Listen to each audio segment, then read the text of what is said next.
Saro Party List, Congressman Ridon. Magandang umaga. This is Aljo Bendio, sir. Umaga po. Maraming salamat sa pag-imbita. Opo, live na po tayo sa RMN DCXL News 558, Congressman Ridon. Okay, ano po ang masasabi naman ninyo sa pag-resign bilang kongresista ni Zaldico? Marami ho nagsasabi, he has to face the music, ika nga.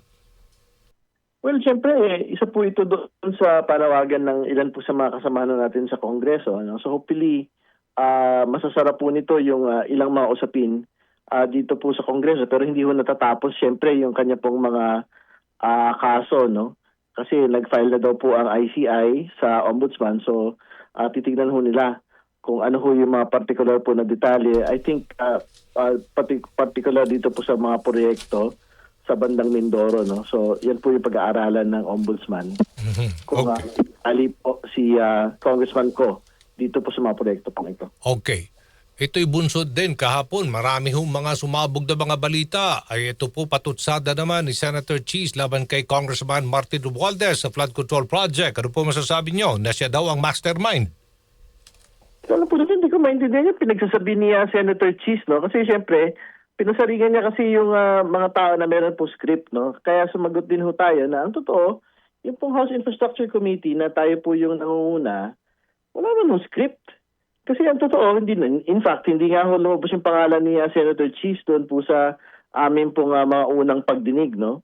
At talagang lumabas na lang ho ng pangalan. Kung meron pong script, dapat to umpisa pa lang, pinasalang na ho namin si DPWH Undersecretary Roberto Bernardo para siya yung nagsabi na meron siyang transaksyon doon po sa kaibigan po niya Senator Cheese na si Maynard Gu. No? Pero hindi lumabas sa amin yun. Lumabas yun sa Senate Blue Ribbon Committee. Para yung sa pagkakadawit naman po ng ilang mga senador na binabanggit po niya, dapat na umpisang hearing pa lang ho. Sinalang na ho namin sina Bryce Hernandez dyan po sa bagay na yan. Pero ang totoo, it required the second hearing po ng House Infrastructure Committee after the Blue Ribbon Committee hearing po ng Senado para ho maisalang po yung bagay. So, ibig sabihin, ang totoo may script, yung script po ng mga, lahat po ng mga sumali at nakisawsaw dyan po sa flood control projects po na ito. At hindi lang po ito nag-iisang script ng mga mambabata. So ano po inyong assessment? Ano po talaga motibo dito ni Senator Cheese?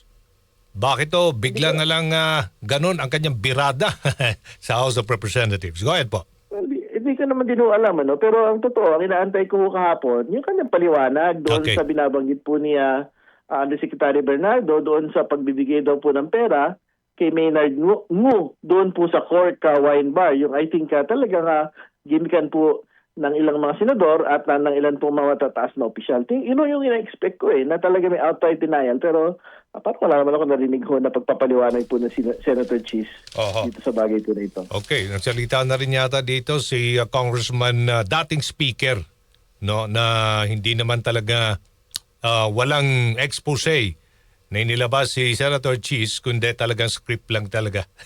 DDS script, recycled accusations.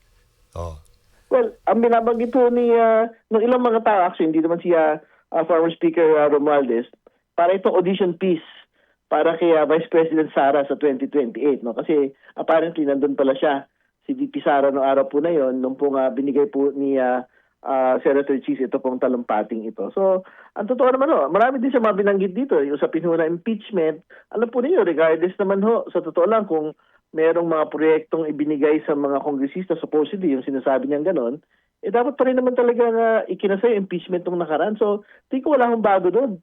Hindi ba? Kasi talaga naman kailangan magpaliwanag doon po sa paggamit ng confidential funds noong nagdaang panahon. No? So, I think talagang hindi ho namin maunawaan yung pinanggagalingan po ni Senator Cheese dito sa usapin po na ito. Okay. Ano naman inyong reaksyon dito po sa panigurado ng palasyo na itong 6.793 trilyong national budget next year po ito for 2026 will be free of any anomalies, at kung meron mang mga questionabling mga allocation for next year's budget ay talagang i-veto ng Pangulong Marcos Jr. Go ahead po.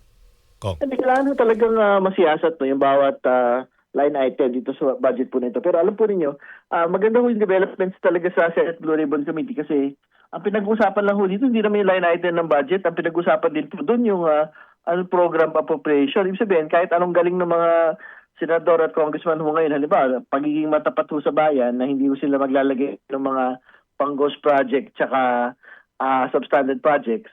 Kung for as long as yung unprogrammed appropriations po, parang sobrang dali lang palang magpa-approve pagka halimbawa, meron kang infra project doon, parang magkakaproblema at magkakaproblema pa rin ho tayo. So, I think yung paggagamit po ng unprogrammed appropriations po na tinatawag, dapat ho mas maging mahigpit na po tayo dito.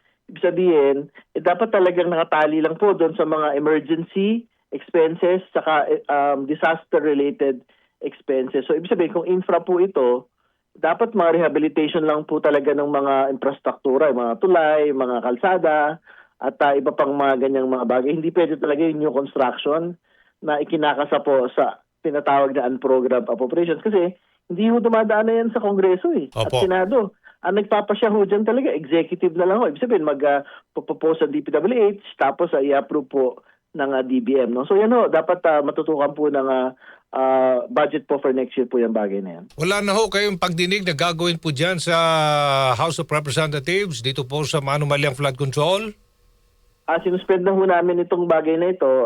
Pinasa na ho actually ni Speaker Bogie D, no, sa ICI po lahat po ng mga dokumento last week. No? So sila na hong bahala para dito po sa pagpoproseso nito pong mga pwedeng maging maikakaso laban po sa mga kongresista at senador at iba pa hong mga kasabwat na mga matataas na opisyal ng DPWH at mga kontratista. Kayo ba'y nag-usap na rin ni Brother Eddie Villanueva?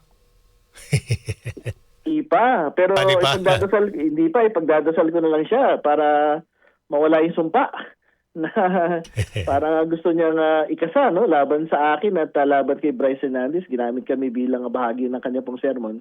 Tingin ko hindi ho yun maganda kasi kahit naman ho maging bahagi kami ng sermon, yung pong ebidensya laban sa anak po niya, Senator Joel, medyo mabigat Hindi lang naman ho si Bryce ko kasi nagsasabi, si Henry Alcantara din mismo nagsasabi na nagdala siya ng pera dun sa isang rest house sa tao po ni Senator Joel na si Peng. No? So, tingin ko yun yung mas mahalaga na ipaliwanag kung totoo ba o hindi ito pong mga bagay na ito. Opo. May iba po ako. Ano naman masasabi ninyo dito po kay General Rodolfo Azurin na kapalit ni Benjamin Magalong as ICI advisor. Ngayon meron na yatang mga idihahanda mga dokumentong ICI para sampahan na ng kaso.